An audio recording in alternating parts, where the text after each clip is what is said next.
Hello guys, Unabridged here, and today I'm going to be continuing The Tale of Emily Windsnap by Liz Kessler on Chapter 7.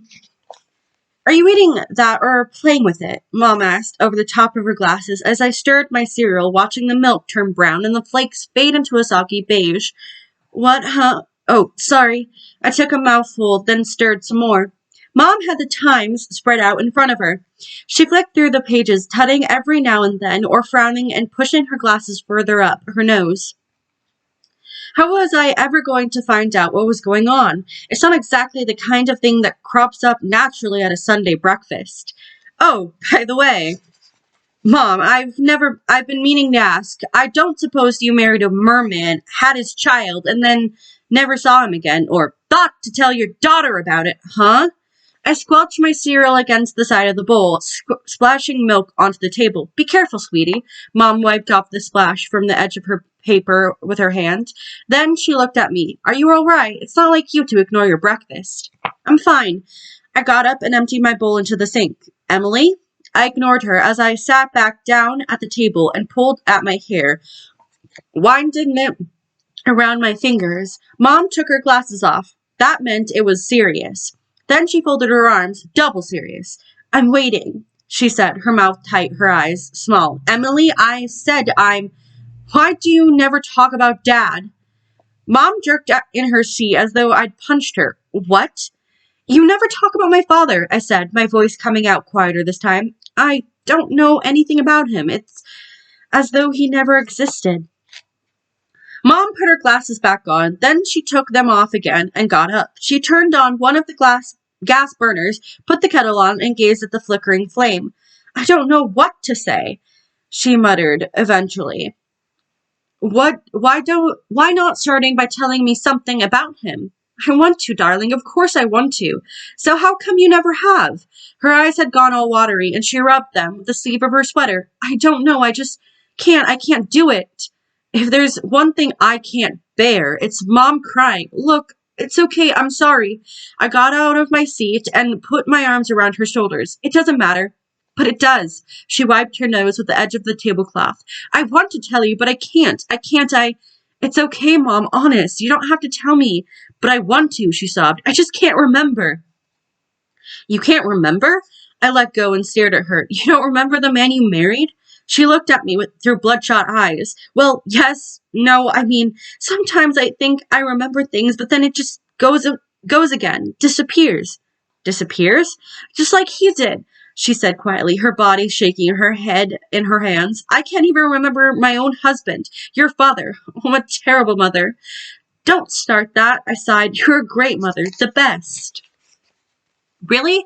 She smoothed down her skirt against her lap. I forced myself to smile. She looked up and stroked my cheek with her thumb. I must have done something right to get you, she said weakly. I stood up. Look, just forget it. It doesn't matter, okay? You deserve better than... Come on, Mom. It's all right, I said firmly. Hey, I think I'll go over to the arcade, okay? She pinched my cheek. Munchkin, she sniffled. Pass me my purse. She handed me $2, and I headed up the stairs. I dawdled as I made my way past the video arcade. Not fair. Nothing was fair. I couldn't even waste a quarter on the skee ball. On top of everything else, I didn't need Mandy turning up and going after me, just for being there. I bought some cotton candy from the end of the pier and wandered down the boardwalk, my head filled with thoughts and questions. I didn't notice Mr. Beeston coming towards me. Watch yourself, he said as I nearly walked into him. Sorry, I was miles away. He smiled at me in the way that always gives me weird shivers in my neck and arms. One side of his mouth turned up and the other reached down as his crooked teeth poked out through the dark gap in between. How's Mom? He asked. That's when I had a thought. Mr. Beeston had been around a long time. He was kind of friendly with Mom. Maybe he'd know something. She's not doing that great, actually, I said as I took a bite, the pink fluff melting into the sugar in my mouth. Oh, why not? She's a bit sad about some things. Things? What things? He said quickly, his smile gone. Just, is she ill? What's the matter? Mr. Beeston's face turned hard as he narrowed his eyes on me. Well, my father. I pulled out my cotton candy, and a long piece came away like a loose thread from a fluffy pink ball of mohair yarn. I folded it over into my mouth. Your what? Mr. Beeston burst out. What was his problem? I was asking her about my father, and she got upset. He lowered his voice. What did she tell you? She didn't tell me anything. Nothing at all? She said she couldn't remember anything. Then she started crying. Couldn't remember anything. That's what she said. I nodded. You're quite sure now? Nothing at all? Yes, nothing. All right then, Mr. Beeson breathed out hard through his nose. It made a low whistling sound. So I wondered if you could help me. I continued, trying to sound casual. Me? How on earth could I help you? He snapped. I just wondered if she'd ever talked to you about him, with you being her friend and everything. He examined my face, squeezing his eyes down to narrow slits as he stared. I wanted to run away. Of course he wouldn't know anything. Why would she not talk to him about and not talk to him and not me? I tried to hold his eyes, but he was staring at me so hard I had to look away. He took hold of my elbow and pointed up the promenade with his hand. I think it's time you and I had a little chat, he said. I tried to shake my elbow away as we walked, but he held it tighter and walked faster. We'd gotten all the way to the end of the boardwalk before he'd let go and motioned me for to sit down on the bench. Now listen to me, and listen well, because I'll tell you this once and once only. I waited, and don't want you bothering your mother with it afterwards. You've upset her already. But Never mind. He raised his hand to stop me. You couldn't have known. He wiped his forehead with a hanky. Now then, he said, shifting his weight onto his side as he put his hanky away. His trousers had a hole just below the pocket. Your father and I, we used to be friends, best friends. Some folks even thought we were brothers. That's how close we were. Brothers? Surely Mr. Beeson was a lot older than my father. I opened my mouth to speak. He was like a kid brother to me. We did everything together. Like what? What? What kind of things did you do? I want to know what he was like. All the things young boys get up to, he snapped. We went fishing together, went out on our bikes, motorbikes? Yes, motorbikes, mountain bikes, all of that. We were best friends, chased the girls together, too. Imagining Mr. Beeson chasing girls, I shuddered. He clawed his throat. Then, of course, he met your mother and things changed. Change? How? Well, one might say they fell in love. At least she did, very much so. And what about my dad? He did a very good impression of love. For a while, he certainly didn't want to fool around with cars anymore. I thought you said he liked bikes, cars, bikes, whatever. He wasn't interested. They spent all their time together. Mr. Beeson stared into the distance, his hands in his pockets. He looked as though he was struggling with something. Then he jingled his coins and said, But of course, it didn't last. Your father turned out not to be the gentleman we all believed he was. What do you mean? This is rather a delicate matter, but I shall tell you. Let us say he wasn't the most responsible person. He was happy enough to lead your mother up the garden path, but he wasn't not prepared to stay by her side when they got to the gate. Huh? His face reddened. He was content to sow, but not to reap.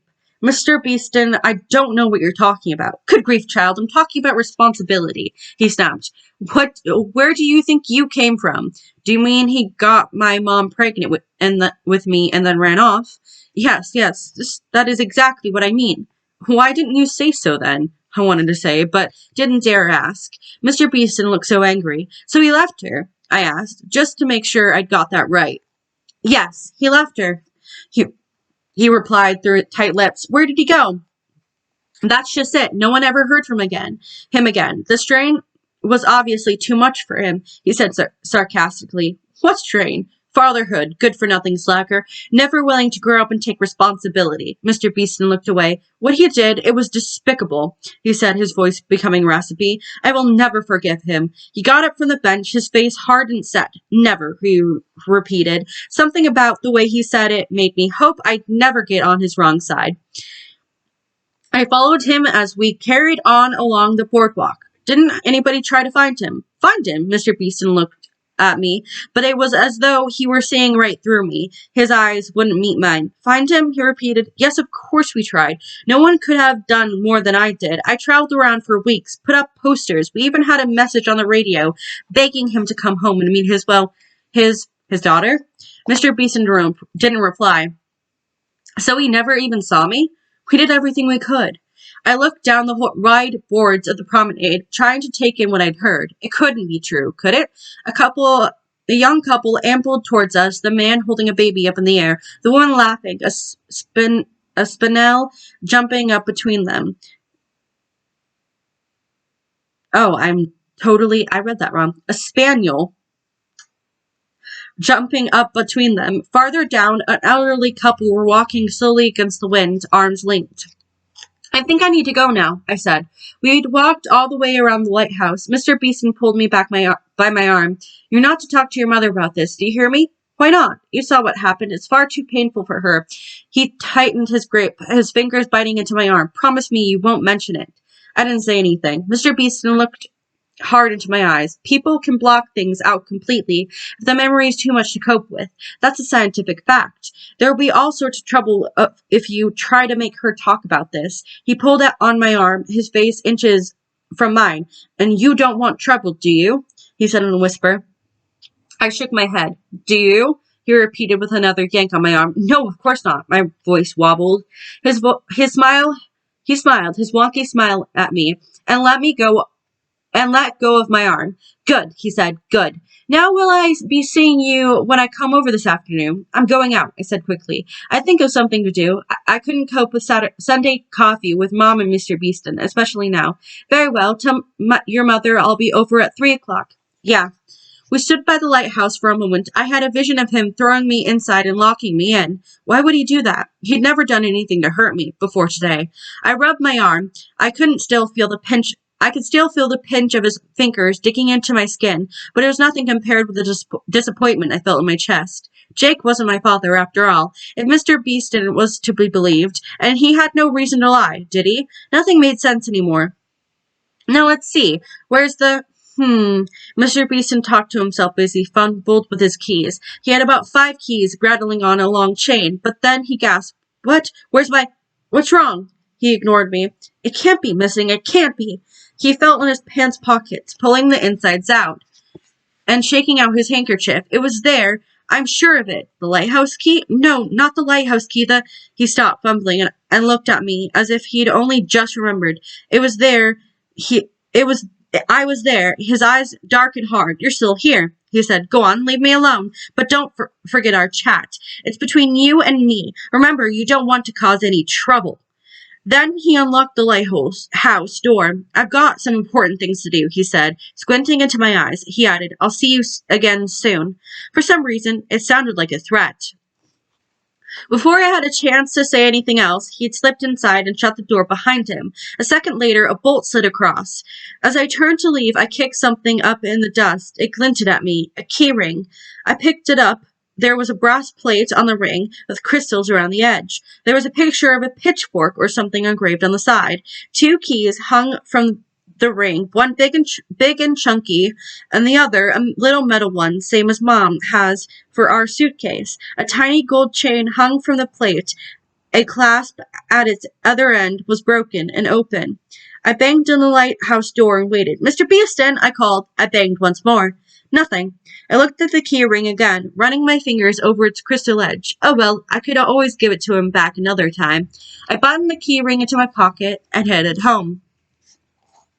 Thank you for listening to the Tale of Emily Windsnap, chapter 7. Sorry. All our socials are down below. Please check it out. There's our EA ID down there, as if you want to check out our sim stuff, as well as our Wattpad. Thank you for watching, and I'll make out. Peace.